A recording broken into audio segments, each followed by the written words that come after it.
জীবনে খুব বেশি কিছু দরকার হয় না, শুধু একজন থাকলেই হয়, যে কণ্ঠ শুনেই বলে তুমি ঠিক নেই, বলো কি হয়েছে, যে শুনে না থামে, একদম শেষ পর্যন্ত মন দিয়ে শুনে, শুধু নিজের কথা না, তোমার কথার ওজনটাও বোঝে।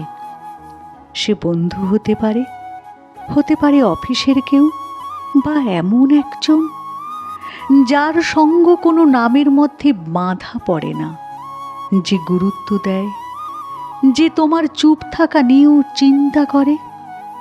তাকে আগলে রাখো, কারণ এমন মানুষ শুধু পাওয়া নয়, পাওয়া রেখে দেওয়াটাই বড় সৌভাগ্য।